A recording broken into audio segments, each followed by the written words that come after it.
लांब निघून जावंसं वाटतंय ना? अजून किती दिवस सोसावं लागणार हेच तुझ्या डोक्यात कायम असतं. त्याच गोष्टींना पुरता कंटाळून गेलायस तू.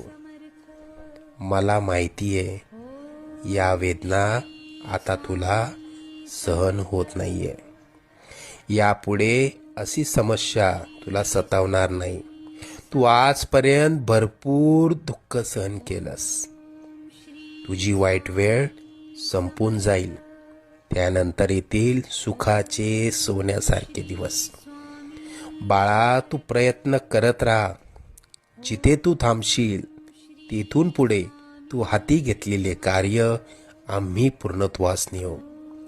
तू प्रयत्न करत राहा. यश तुझी वाट बघतय. तुला आजपर्यंत आम्ही अनेक संकटातनं तारलं. उद्या येणारं संकट कितीही बलाढ्य